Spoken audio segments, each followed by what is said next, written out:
My name is Kate. I live with my husband, Michael. We inherited a restaurant from my grandfather, which we run. This restaurant, Sunflower, was kept by my grandfather for a very long time. It was loved by the locals and had many regular customers who ate at the Sunflower. However, even though our grandfather stayed very active owner of the restaurant, he was also battling cancer. I can't be resting in a hospital room. I should be out in Sunflower working till my very last day. Even when his condition worsened, my grandfather did not show any signs of weakness and kept on working. He continued to serve delicious food with a smile and enjoy the conversation with his regular customers. And today, my grandfather passed away with his family watching over him. My grandfather named me, his granddaughter, as the heir to the restaurant, Sunflower. He knew his time was coming, and he left behind a very precise will which describes the inheritance of the restaurant Sunflower. I decided to inherit and follow in my grandfather's footsteps to become the owner of Sunflower. Thankfully, even after my grandfather passed away, the customers never went away and kept on eating at Sunflower. The employees who have worked with grandfather stayed to work with us. Since I had watched and practiced my grandfather's cooking style all my life, I was confident that I could serve the same delicious food as my grandfather's. Since my grandfather worked so hard to keep his restaurant, he was well received by the regular customers who loved eating grandfather's cooking. Wow, it tastes just like the grandfather's. Even though he is gone, it tastes like as if he is still here with us. The regular customers were very happy with the fact that they were able to continue eating grandfather's cooking. I was becoming more motivated since Sunflower was thriving well even after my grandfather was gone. However, Michael, my husband, was becoming increasingly dissatisfied ever since my grandfather's death. Restaurant owners should be run by men. Why should you inherit it? Because I am the granddaughter. Even though I own this restaurant, you will be running it with me, so it shouldn't matter. Yeah, but... Since Michael wanted to become the owner of the restaurant, he would complain about it sometimes. However, I am the top chef of the restaurant. Even when my grandfather was alive, my husband mainly did the shopping for recipes but never cooked. I've never heard a restaurant owner who can't cook. I should have not been that stubborn about it and give the ownership of the restaurant to Michael, but my grandfather precisely named me as the heir.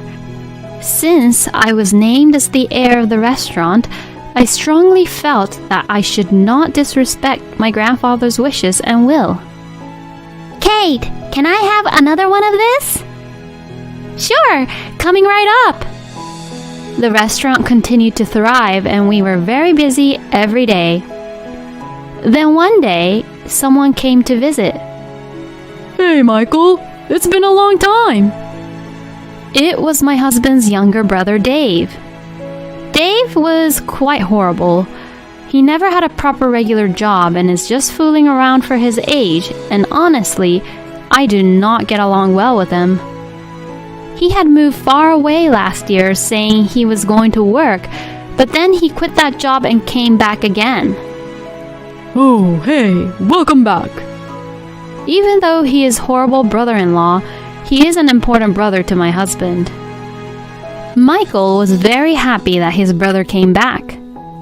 I heard that your grandfather died. Michael, did you inherit the restaurant? No, I didn't inherit the restaurant. What? Did your wife inherit it? No way! She's a woman! Woman becoming the owner is a joke! Dave was laughing, being very oblivious to the customers' annoyed stares. I couldn't be bothered to deal with my horrible brother-in-law and just pretended not to hear him. Since I am the family member, can it be on the house? Yeah, sure. My brother-in-law ate a large set meal, drank beer, and left without paying. He is that horrible. Hey, even when the other family member comes to eat at our restaurant, they always pay. It's not fair to the others, so please make my brother-in-law pay if he's going to eat at our restaurant. What? It's okay. He doesn't have any money. We should support him a little bit. My husband seems like he is on the side of Dave. After that, Dave continued to eat and drink at the restaurant regularly without paying anything at all. Every time Dave would come, I would tell Michael to make him pay, but my husband never listened. Since I was very persistent about my brother-in-law paying, my husband became annoyed by me and we stopped talking to each other. Dave started coming to the restaurant more often while my husband and I were becoming distant to each other. Every time my brother-in-law would come, my husband and him would go to the kitchen to talk in secret. I bet they were talking behind my back. I pretended not to care about them and continued to cook and serve the customers. Dave was having this conversation with my husband while glancing at me as I worked busily. Is there any way that you can own this restaurant? My wife is the owner. Since the location of this restaurant is great and there are many customers, why don't you own the restaurant and make the profit all yours? It must be hard to have your wife as your boss, isn't it? Well, yeah. Dave had his eye on Sunflower and was planning to own and run this restaurant. While Michael and I was on bad terms, my brother-in-law was trying to get my husband, who was frustrated with me, on board with his plan. But how could we make the restaurant ours? I have an idea. Michael and David began to make plans in secret. Michael has agreed to Dave's idea and decided to go through with it. Next day was restaurant's close day. My husband left early and I spent the day alone. Even though it was my day off, I remembered that the kitchen needed some cleanups. I decided to use my day off as the cleaning day, so I went to the restaurant. When I tried to open the door to the restaurant was already opened.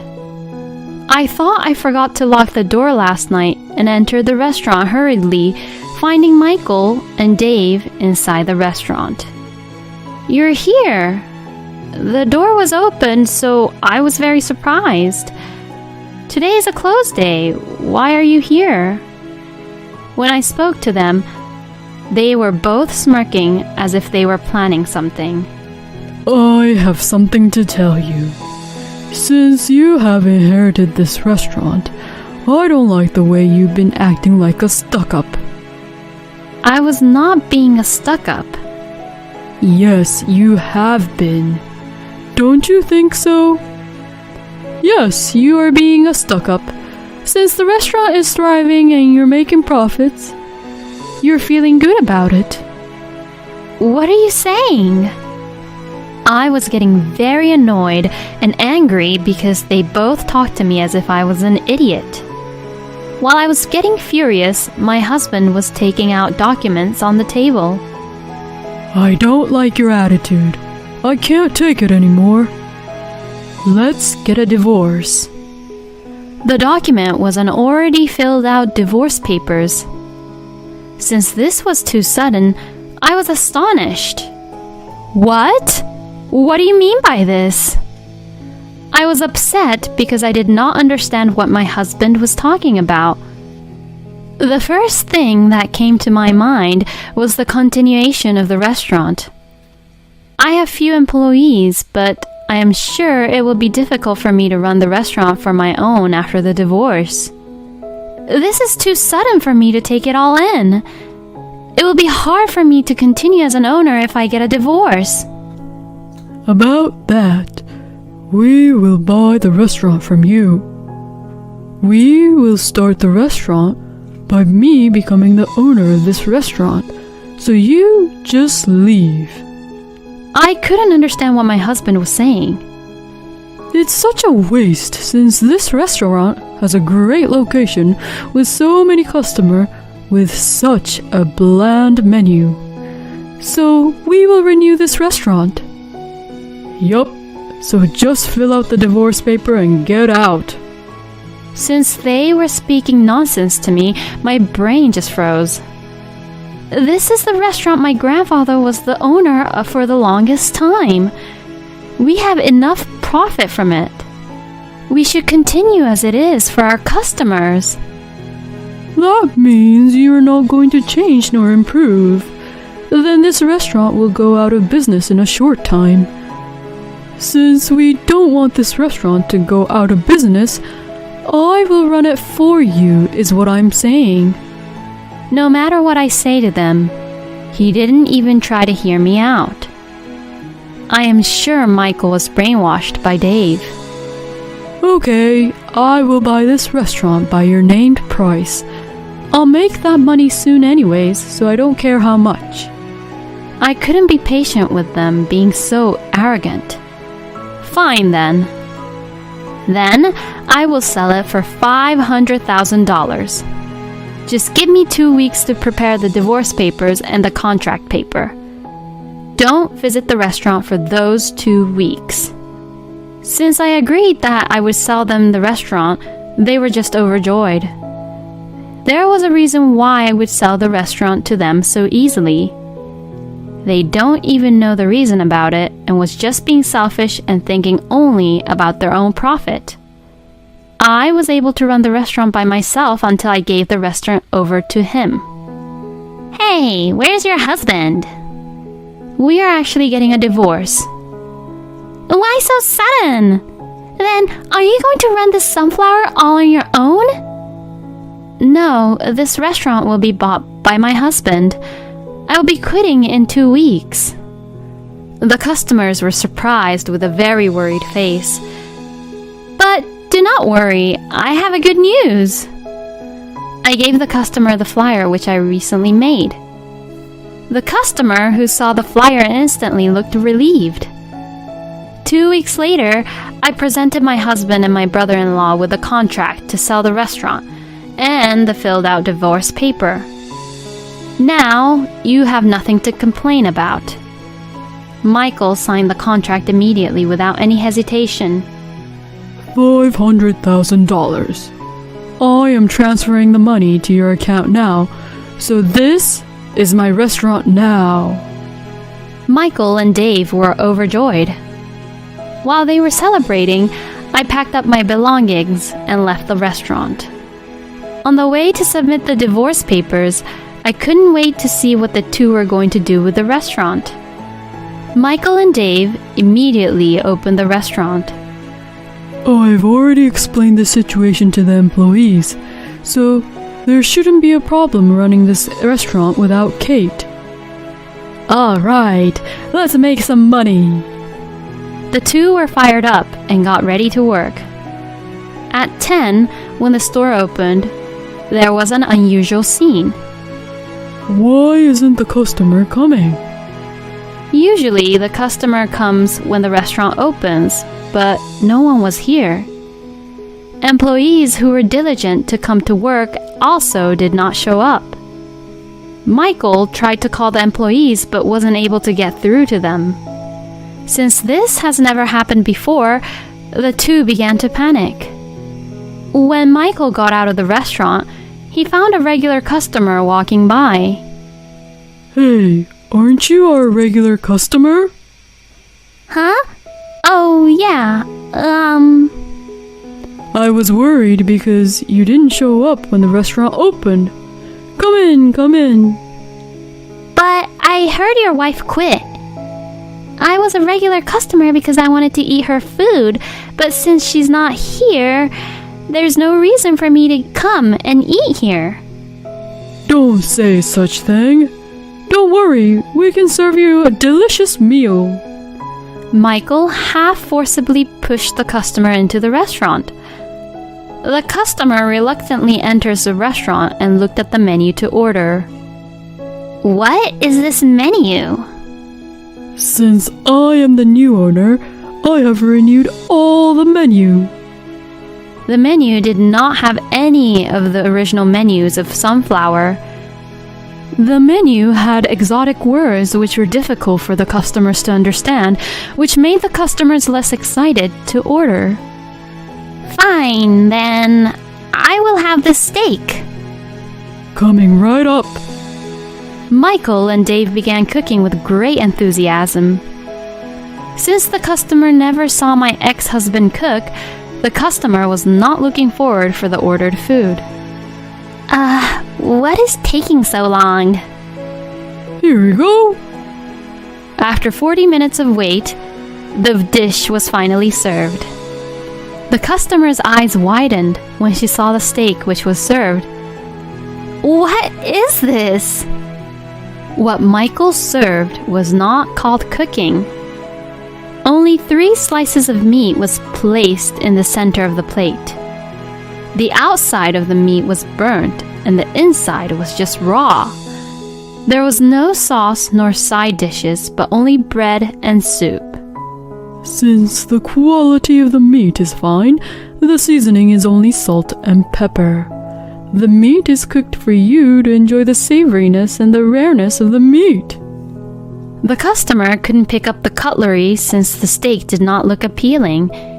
Even the soup looked very cheap. I'm not going to eat this.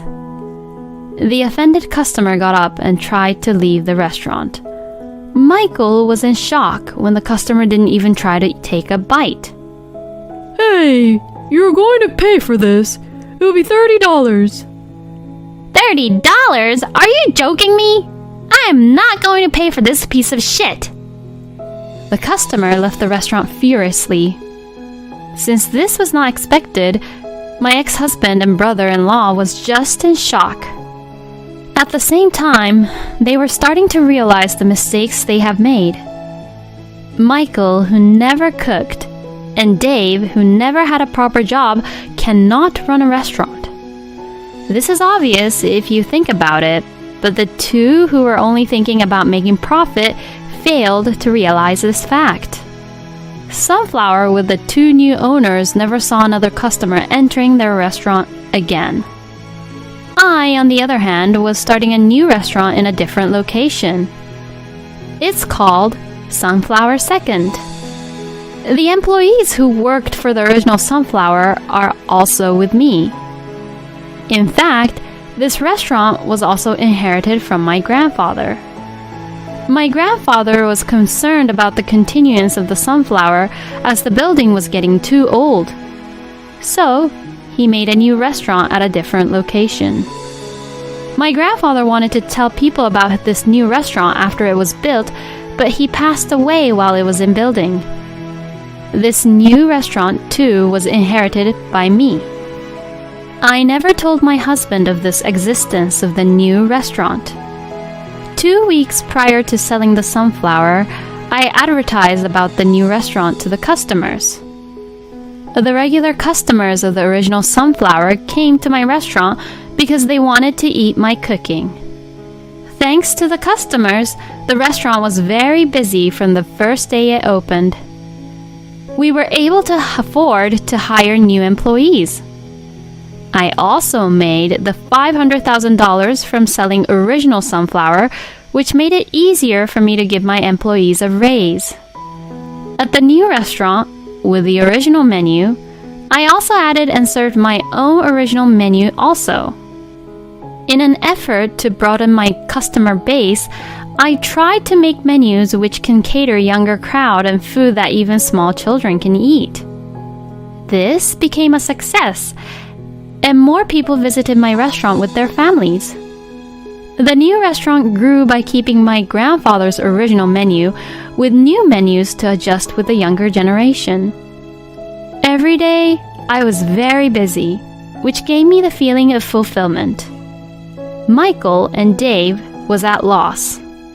They borrowed to pay me $500,000, so they have been receiving the debt reminders. What are we going to do about this? You are the one who started this. You should do something about this. Since Dave was not expecting this outcome, he didn't know what to do. Then, he comes up with an idea. I have a good idea. They came to my restaurant unexpectedly at the busiest time, lunchtime, to proceed with his good idea. Help us, Kate. Dave shouted loudly without any care of many customers dining.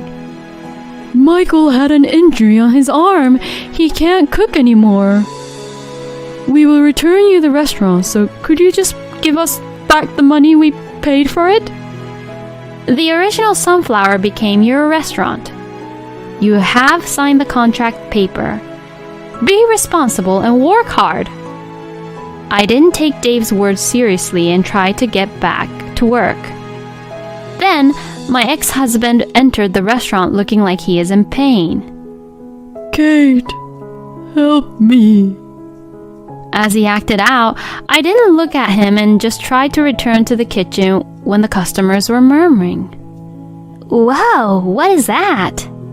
It looks so painful. Is he okay? Since the customers were talking about him, I looked at Michael and was shocked. He had a biggest bruise on his arm. Wait, you were really injured? Yes, that's what I was trying to tell you. Then go to the hospital right away. I hurriedly called the cab and sent my ex-husband to the hospital. During my lunch break, I went to the hospital to check on Michael. Then, Michael came outside from the hospital as if he had just finished his medical examination. When I tried to ask them what was going on, they turned away from me and just ran away from me. I had a bad feeling about this, so I asked about him at the hospital reception. I think a man named Michael was seen here for examination a few minutes ago. Is it finished? Because I'm here to pick him up. Hold on a second, let me check. By using Michael's name, I tried to find out why he was injured. However, the receptionist seemed puzzled. There's no history of a man named Michael visiting this hospital for a checkup. Maybe he went to a different hospital? Michael never got a checkup. Remembering that the two were running away, I knew that they were hiding something. So hurriedly, I tried to catch up to them. After driving my car for a few minutes, I was able to find Michael and Dave walking. I stopped my car and grabbed my ex-husband's arm. I knew it. I looked at the hand I grabbed and I see that the bruise was gone. Michael and Dave tried to run away, but I held his hand tight. Since I looked really angry, they gave up on running away. Why is the bruise gone? You're not injured, are you? I didn't know that running a restaurant could be this difficult. There are no customers coming to the original Sunflower, so we are not making any money, which makes us not being able to pay off the debt. So, I pretended that I got injured so I cannot work anymore, which I thought I could get the money back from you. Wow, I cannot believe this. I can't believe that you were trying to deceive me with such a childish lie. I let go of his hand. Well, from now on, I want you to stay out of my life. That restaurant is yours. You do something about it. After I said that, I got in the car and returned to my restaurant. I felt disappointed when I saw them in the rearview mirror while driving away from them. The two then put Sunflower on the market at the earliest. I think they decided to do that in order to pay off the debt, but since the restaurant's building is quite old, it was difficult to find a buyer. The two worked without any sleep because they kept on receiving large number of the debt reminders. They deserved this life because they were selfish and greedy and abandoned what was important to them to achieve easy money. As for me, my new restaurant is thriving more than ever before and the profit has doubled. A regular customer who has been coming to the restaurant for a long time, offered to be trained by me, so now I have an apprentice. For not letting my apprentice turning into the selfish, greedy person just like Michael, I would teach them running a restaurant is not an easy job. I am continuing to work very hard to make sure that my grandfather's restaurant will be around for many years to come.